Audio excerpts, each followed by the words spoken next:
The assignment was, recreate ancient armor. Human said, do you want mine cleaned or stained? The announcement came through every communication channel in the known galaxy at the same time. It was not a warning. It was not a call to war. It was, by all measures, a polite invitation. The kind that powerful people send when they already know no one will say no. The Interstellar Academy of Craft and Culture had issued the directive in a calm, formal tone that left no room for argument. Every member species of the Galactic Union was expected to send one representative to the orbital station known as Loomis Prime. The task was simple, at least on paper. Each civilization would select a piece of ancient armor from their world's history, study it, and present either a faithful recreation or a preserved original to the Academy's collection.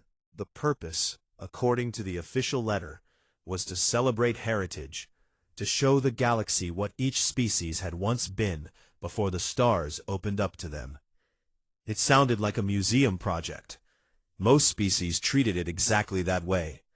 The Drathari sent 3 master craftsmen 6 months ahead of time. They brought blueprints, laser-measured scans of original pieces, and materials sourced from the same mines their ancestors had used. The Minvari delegation arrived with a full cultural committee, ready to debate which armor best represented their 1,000-year military tradition. The Korath brought a piece so perfectly restored that it looked like it had never been touched by time at all. Every scratch buffed away, every joint oiled and polished until it caught the light like something brand new. And then there were the humans. Humanity's representative arrived 3 days before the official start of the event. He came alone, without a committee or a cultural advisor. He had no assistant walking behind him with a tablet, no press coordinator, no one to shake hands on his behalf.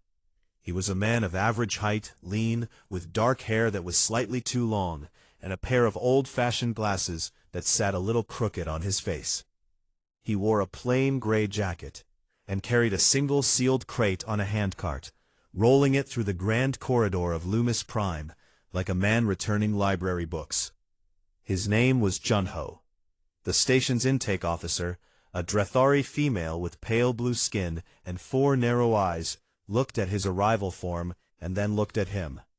Then she looked at the crate. "Is that the entirety of your materials?" she asked. "Yes," Junho said.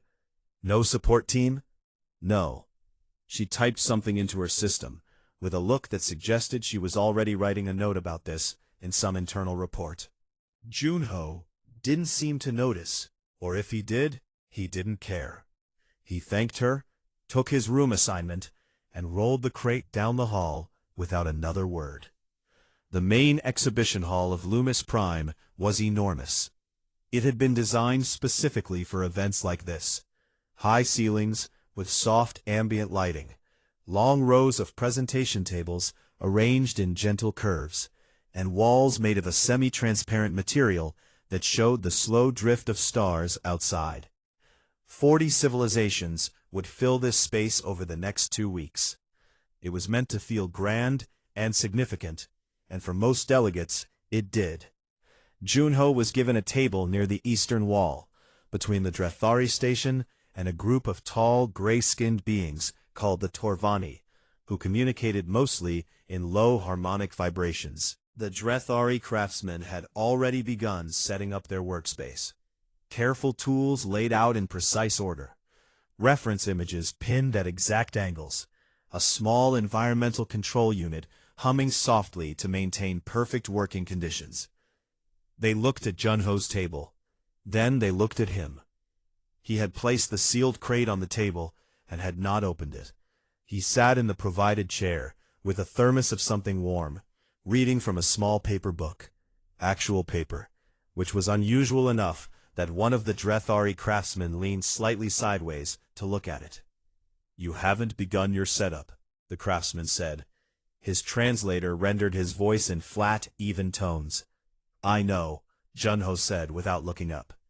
"The exhibition opens in 2 days." "I know," he said again, turning a page.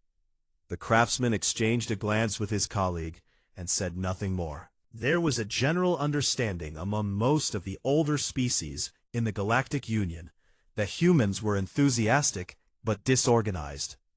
They had only joined the Union 40 years ago. They were still learning how things worked. It was not unkind to think this. It was simply the pattern that had been observed. Humans arrived with energy and left having made a reasonable effort. No one expected anything extraordinary from them.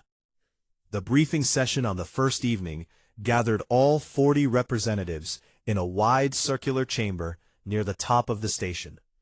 Overseer Vale stood at the center, a tall Drethari female in formal robes, with the calm, unhurried authority of someone who had run large institutions for a very long time. She explained the rules of the exhibition, the judging criteria, and the importance of the event with the kind of precise language that left no room for misunderstanding. Cultural authenticity, historical accuracy, craftsmanship, and presentation. These were the three pillars on which each entry would be evaluated. Junho sat near the back of the room. Beside him was Rina, his research partner, who had arrived quietly that afternoon and slipped into the seat next to him without introduction to anyone else. She was younger than him, sharp-eyed, with her hair pulled back, and a small notebook open on her knee. She wrote things down quickly, in a mix of Korean and shorthand that no translator could have followed. "Are you going to tell them what's in the crate?" she whispered to him during the session. "Eventually," he said.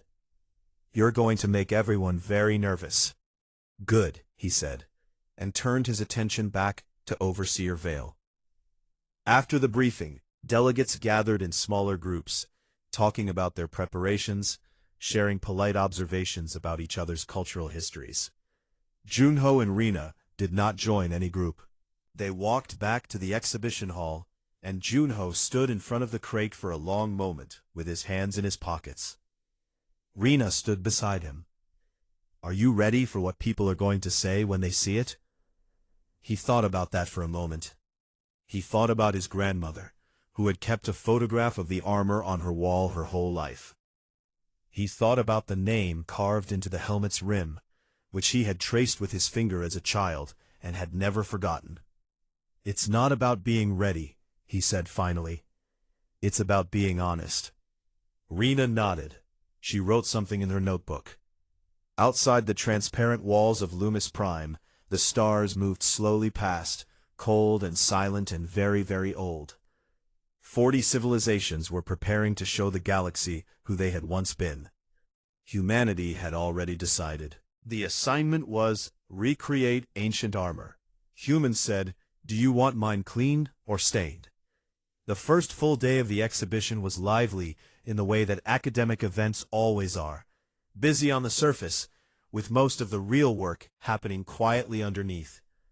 The Drethari craftsmen had already begun the delicate process of assembling their recreation.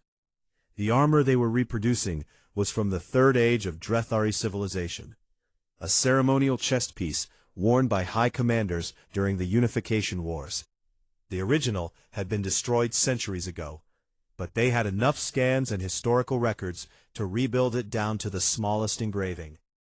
They worked with tools so precise they could carve detail into a surface no wider than a human hair. Watching them was like watching surgeons, slow, deliberate, and completely certain. The Menvari delegation had set up a small enclosed workspace with a curtain around it. They were not ready to show their piece yet, which they announced with great seriousness, as if secrecy were a form of respect. The Korath had their entry already on display under a glass case, the polished, pristine piece that looked more like a trophy than a relic. Several delegates had gathered around it to admire the craftsmanship. Junho's table remained largely the same as the day before. The crate sat in the center. He had added a small folding chair on one side of the table, which Rina occupied with her notebook and a cup of tea. Junho himself moved around the table occasionally, checking something on a handheld device, making small notes, but the crate did not open. Other delegates began to notice. Not in a dramatic way. There were no pointed conversations or confrontations. It was more like a slow accumulation of glances. A Torvani elder drifted past the table twice in the same hour. One of the Menvari committee members paused near the eastern wall for longer than seemed necessary. Even a few of the Academy's own staff had been seen looking over from their stations, with the particular expression of people trying to appear as though they were not looking. "They're curious," Rena said during the afternoon. "Let them be," Junho replied. "At some point, someone official is going to come over and ask what's happening." "I know," he said. "That's fine." That point came on the second morning, about an hour after the hall opened. Overseer Vale did her rounds of the exhibition floor every morning. She moved through the room at a steady pace, pausing at each station to observe progress, exchange brief words, and make notes on the slim tablet she carried. She was not unkind in these interactions. She was professional in the way that very experienced people often are, which meant she was efficient with her attention and precise with her words. She reached the Drethery station and spent several minutes discussing the progress there, asking questions about the materials and the technique. The craftsmen answered in detail, and she listened carefully, typing notes as they spoke. Then she moved to Junho's table.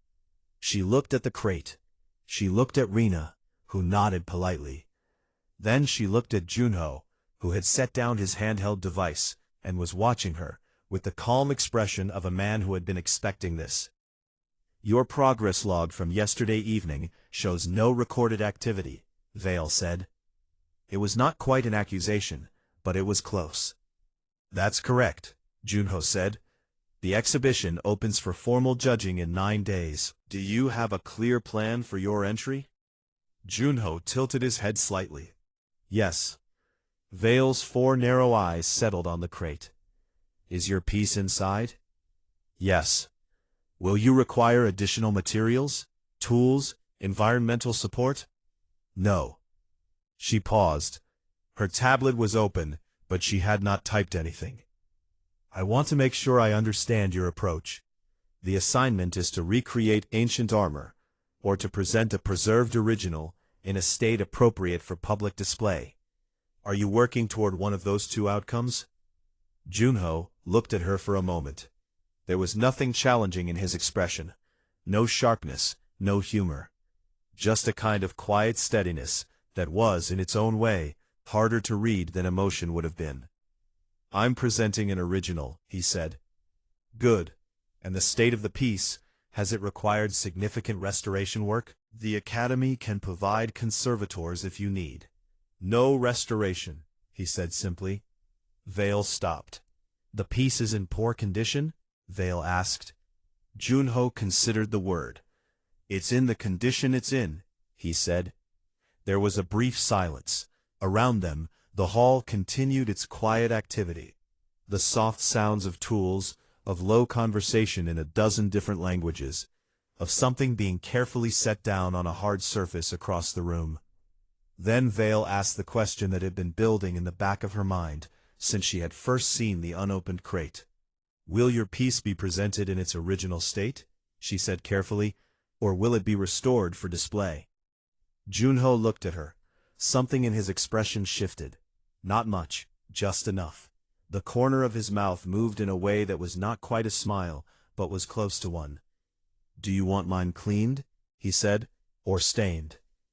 The room did not go dramatically silent. It was not a movie moment with heads turning and gasps. It was quieter than that, and stranger. A few nearby delegates simply stopped what they were doing for a second or two. One of the Drethari craftsmen looked up from his work.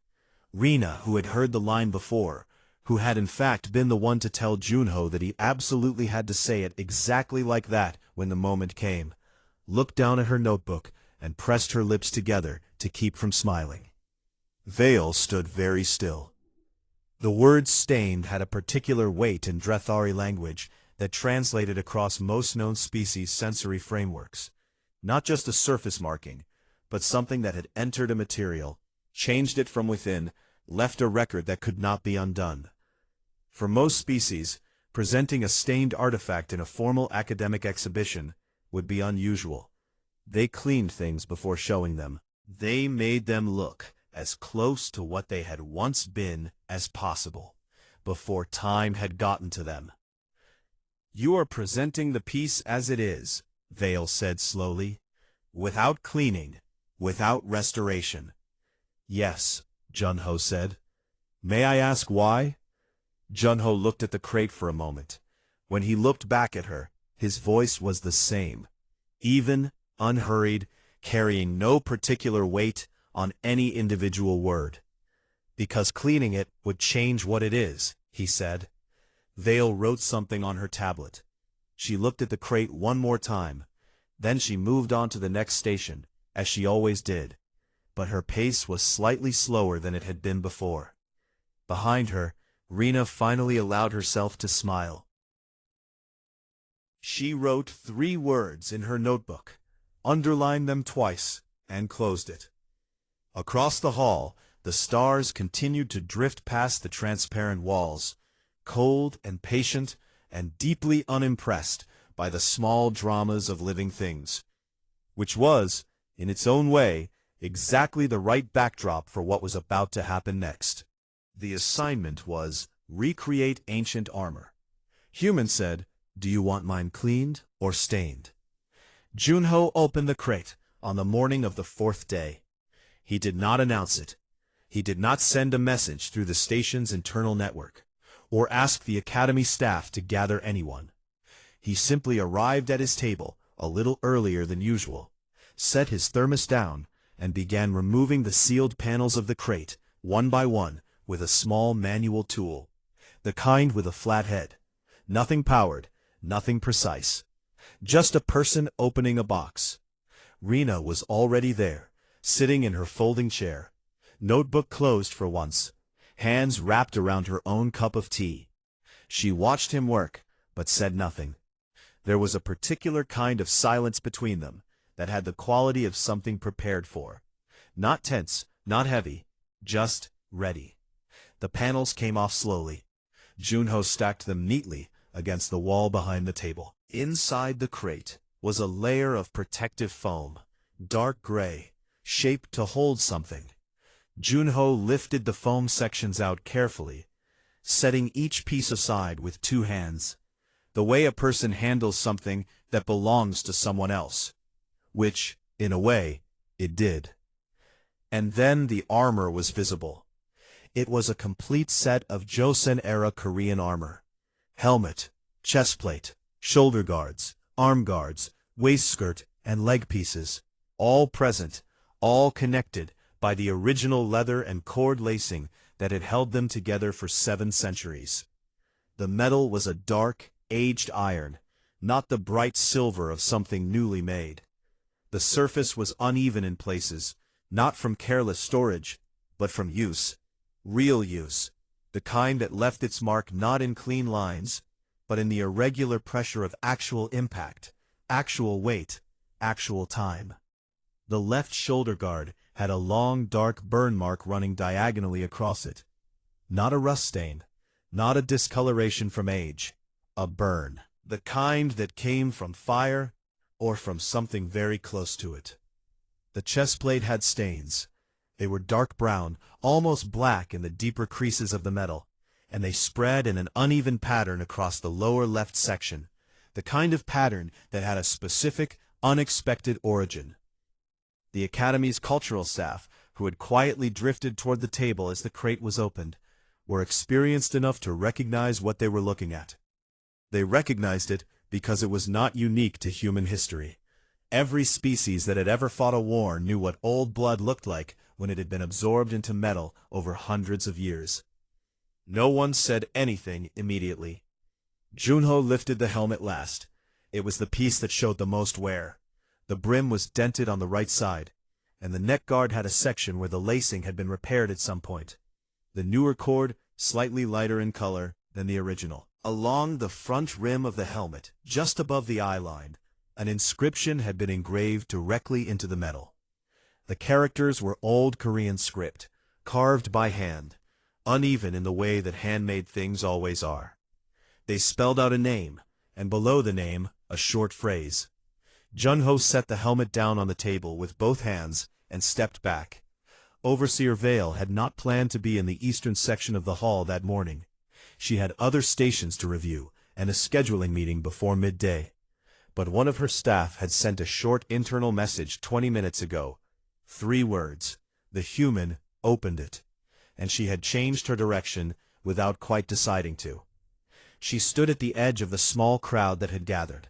Not a large crowd, but a real one, made up of delegates, academy staff, and a few of the Drathari craftsmen who had stepped away from their own table for the first time since arriving. Everyone was looking at the armor. Most of them were quiet. Vale moved through the group until she had a clear view of the table. She looked at the chest plate first, then the shoulder guard, then the helmet, and the inscription on its rim. "Whose is it?" she asked. Her voice came out slightly quieter than she intended. "My ancestors," Junho said. He was standing to the side of the table with his hands in his pockets, watching the room watch the armor. He was a soldier. His name was Dohan. He served during a period on our world called the Imjin War, about 430 years ago by Earth's calendar. 7 centuries by the way this station measures time. It has never been restored? Vale asked. No, Junho said.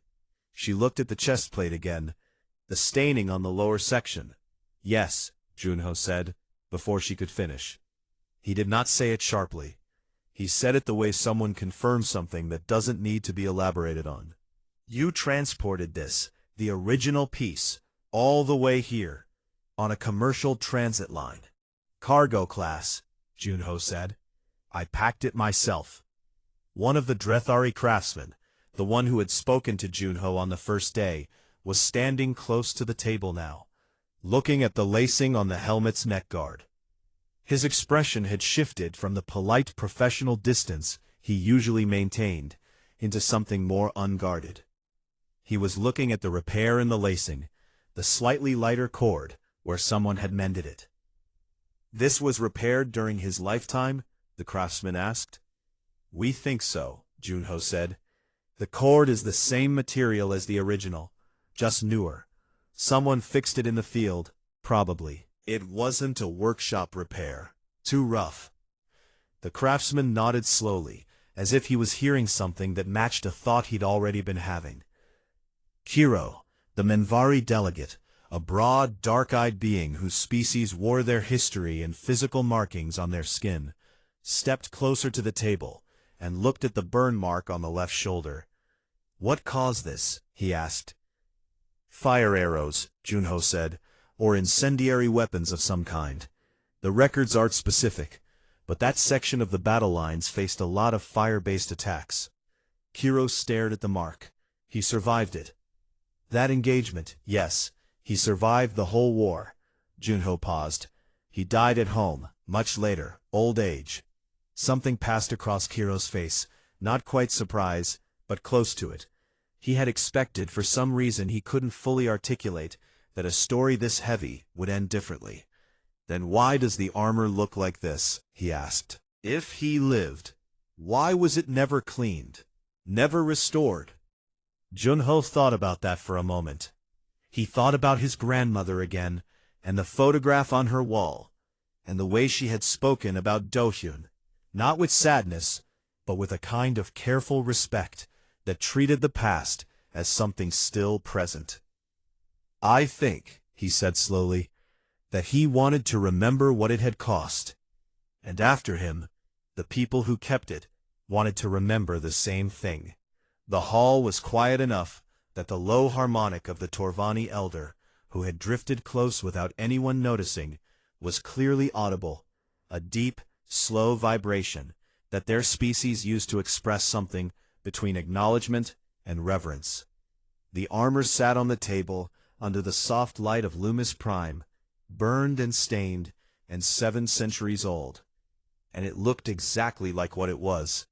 Not a museum piece. Not something cleaned up and made comfortable for display. It looked like a man had worn it into the worst days of his life, and come home, and kept it. The assignment was recreate ancient armor. Humans said, do you want mine cleaned or stained. Word moved through Loomis Prime the way that interesting things always do in enclosed spaces. Quietly, sideways, through the gaps in scheduled events and formal conversations. By the afternoon of the fourth day, most of the station's delegates had found a reason to pass through the eastern section of the exhibition hall at least once. Some of them stayed for a few minutes, some of them stayed longer. The armor remained on the table, uncovered, under the same soft ambient lighting as everything else in the hall. Junho had placed the pieces in a careful arrangement, not theatrical, not posed for effect, just laid out the way a person might set out the parts of something they were maintaining, so that everything could be seen clearly. The helmet at the top, the chest plate centered, the shoulder guards on either side, the arm guards, waist skirt, and leg pieces below, in the order they would have been worn.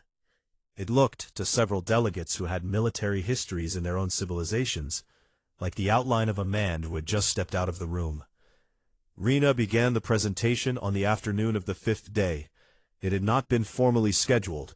There was no podium, no announcement, no Academy staff involvement.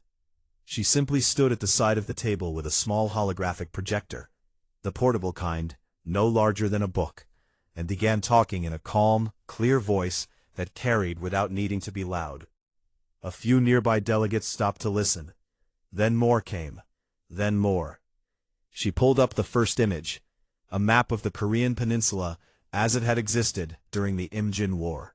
She did not use the word Korea as if it needed to be explained. She simply named it and moved forward, treating the audience as capable of following along, which turned out to be exactly the right approach. She showed the invasion routes, the scale of the forces involved, the speed with which the defending armies were pushed back in the early months of the war. She showed casualty estimates, not dramatized, not chosen for impact, just the numbers that the historical records had preserved.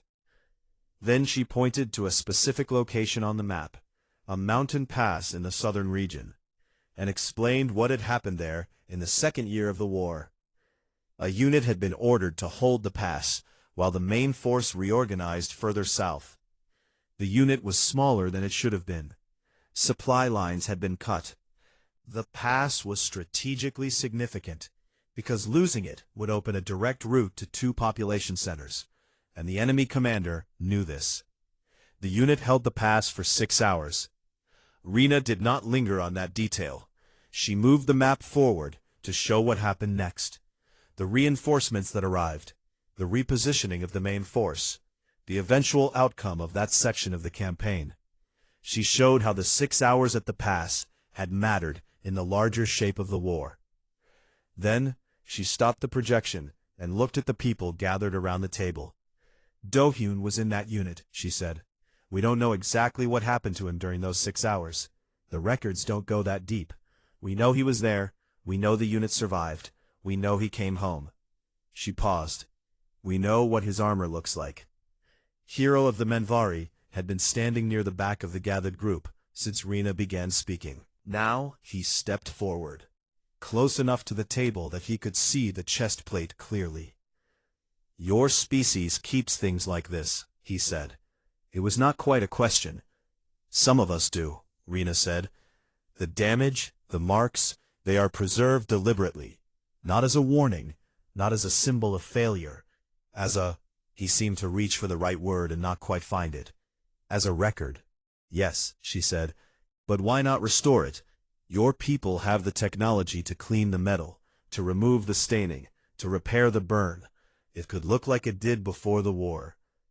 Rena looked at him steadily. Before the war, it was just armor, she said. This is what it became. He looked at the chest plate again, at the dark spreading stain in the lower left section, and his expression was difficult to read in the way that expressions often are when a person is thinking something for the first time that they have no existing framework for. Junho, who had been standing quietly near the wall for most of the presentation, spoke then, not loudly, just clearly enough to be heard by the people nearby. Most things that matter get marked by what they go through, he said. Cleaning it would just be pretending it didn't happen. Yura was the other human delegate on the station. She had arrived on the third day, officially listed as a cultural liaison for the human delegation, which in practice meant she handled the administrative side of things so that Junho didn't have to. She was sharp, in the specific way that people who have spent a lot of time in rooms full of very senior officials tend to be. She missed very little, reacted to almost nothing visibly, and said what she meant without using more words than necessary. She had been standing at the far edge of the gathered group, watching not the armor, but the delegates who were watching the armor. She had a tablet in her hand, but had not looked at it in over an hour. One of the Academy's senior cultural assessors, a Drethari male named Assessor Tal, had drifted near her at some point during Rena's presentation. He was a careful, methodical man who had spent his career evaluating cultural artifacts from dozens of species, and he had a particular professional habit of keeping his reactions neutral. But he had been looking at the armor for a long time now, and something in his posture had changed from his usual measured observation into something that was closer to genuine attention. "They keep the damage," he said to Yura, not quite addressing her directly, more thinking out loud near her. "Every other species we have documented either restores artifacts or explains their damage as a flaw, a tragedy. Your people keep the damage and call it," he paused. "Worth it," Yura said, without looking up from her tablet. Tal looked at her. She glanced at him then, brief and direct. "That's what it means," she said. "Keeping it the way it is means we think the cost was worth paying. It means we're not ashamed of what it took. We're not pretending it was easy, and we're not pretending it didn't happen. We're saying, yes, this is what it cost, and it was still the right thing. That's what the armor is for." Assessor Tal stood very still for a moment. Then he wrote something down. The Drethari craftsmen had returned to their own table by early evening, but they did not immediately resume their work. The senior craftsman, the one who had examined the lacing on the helmet's neck guard, sat at his station with his tools laid out exactly as he had left them, and did not pick any of them up for a long time. He was thinking about the repair, the rough, practical mending of a broken cord by someone in a field during a war, with whatever material was available. Not done for beauty, not done because it was the correct technique, done because the piece needed to hold together and there was no time to do it the right way. He had spent his entire career doing things the right way, precise measurements, correct materials, verified techniques, controlled environments. The armor he was recreating had been crafted by masters of the Drethari tradition. Every joint and engraving executed with a level of skill that he deeply respected, and had spent years learning to reproduce. But the cord on Do-hyun's helmet had not been tied by a master. It had been tied by a soldier, probably in bad light, probably with shaking hands, and it had held for 700 years. He picked up his tools eventually, and went back to work.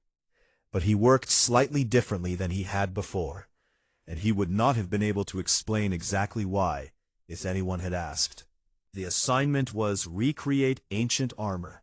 Human said, "Do you want mine cleaned or stained?" The exhibition ran for 9 more days after Junho opened the crate.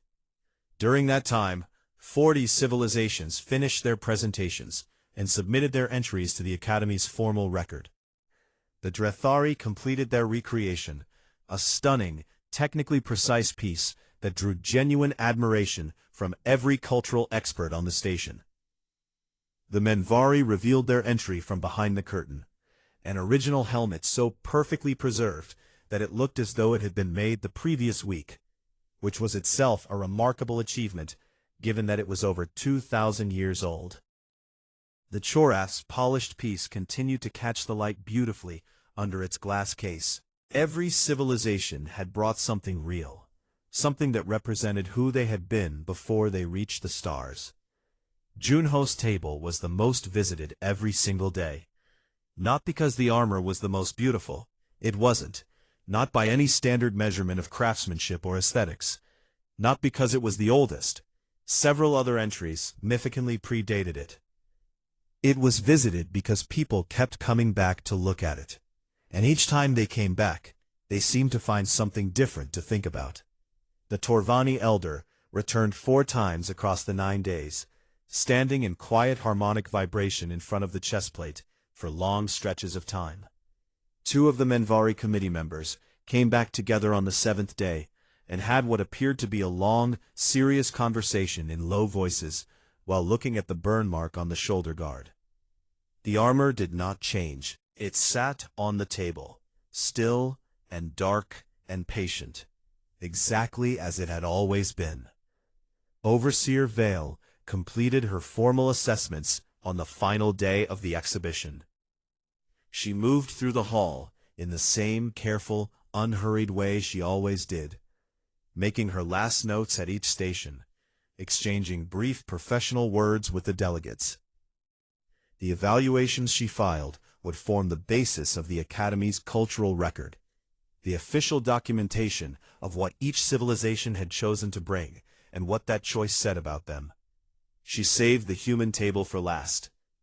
She stood in front of the armor for longer than she stood at any other station. She did not take notes immediately.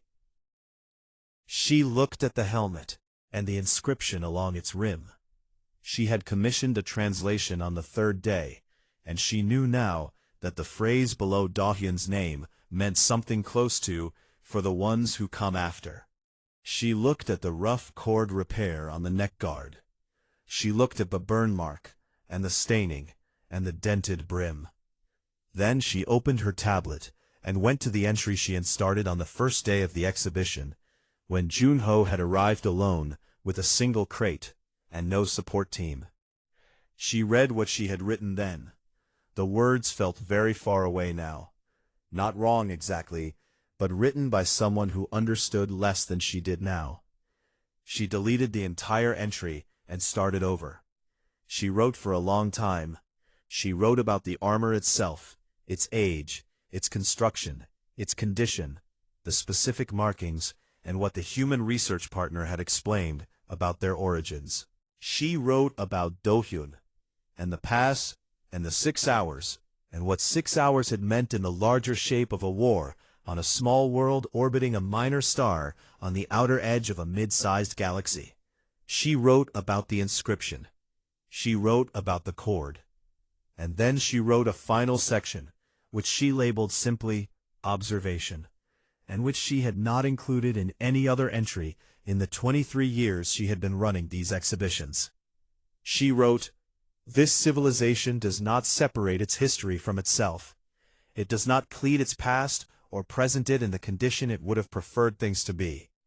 It presents things in the condition they actually are, including the parts that are painful, the parts that cost something, the parts that most species would consider appropriate to remove from public view.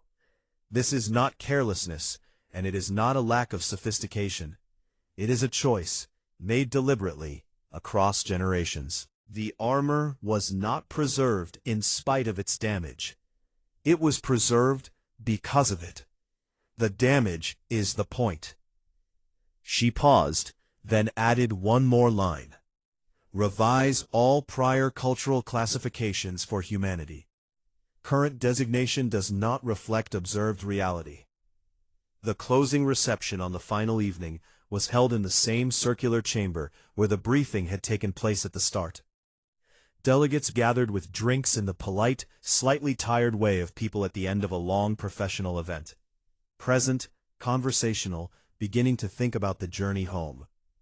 Kiro of the Menvari found Junho near the edge of the room, standing by the transparent wall with a drink in his hand, watching the stars. They had talked several times during the exhibition, not long conversations, but real ones, the kind that moved past courtesy into actual exchange. "I have been thinking about something you said," Kiro said. "Which part?" "When I asked why the armor was never cleaned after your ancestor survived. You said you think he wanted to remember what it cost." Kiro was quiet for a moment. "My people have a tradition, We record our history in physical markings on our bodies. Not wounds, deliberate markings that we choose, that tell the story of what we have been through. We have always thought of this as unique to us, as something other species did not do. Junho nodded, listening. We were wrong, Kiro said simply. You do it differently, but you do it. Junho considered that. I think most people who have been through hard things find some way to carry them, he said. The methods are different, but the reason is usually the same. Kiro looked at him for a moment. And what is the reason? So you don't forget, Junho said. And so the people who come after you know what was paid. He raised his drink in a small gesture, and Junho raised his in return, and they stood for a moment in companionable quiet beside the stars. Yura filed the human delegation's official departure report the following morning. It was a standard administrative document, but she had a habit of reading everything she submitted before she sent it, an old professional reflex. Under the section marked Outcomes and Observations, she wrote 2 sentences. The assignment was completed as directed. The piece was presented in its original condition.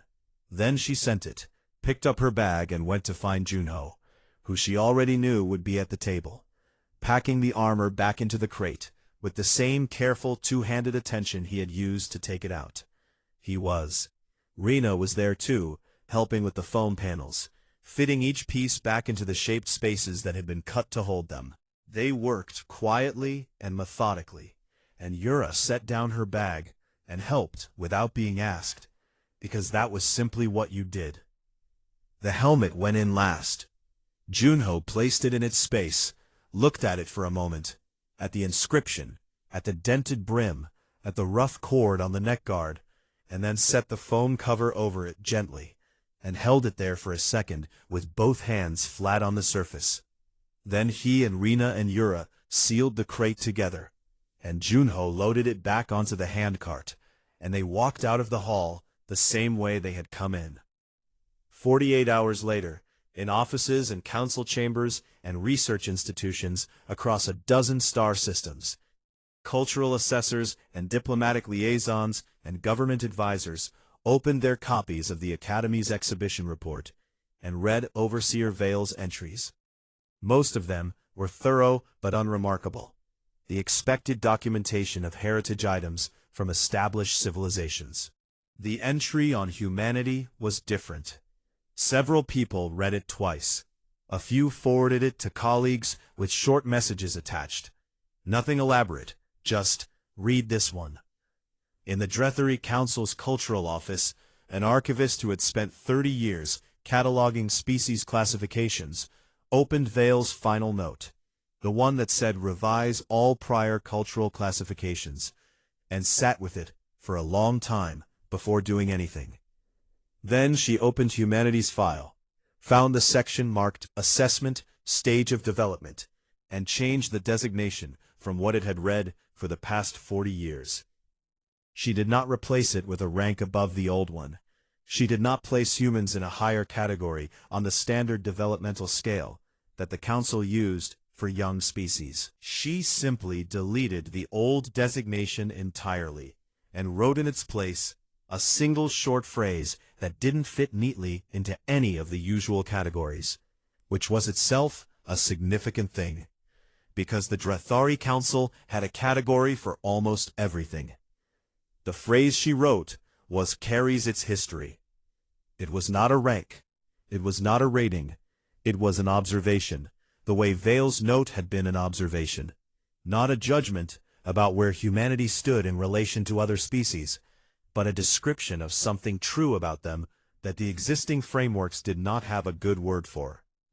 Somewhere on Earth, in a small house that had stood for 3 generations, a photograph of old armor hung on a wall in a room that smelled like tea and wood and time.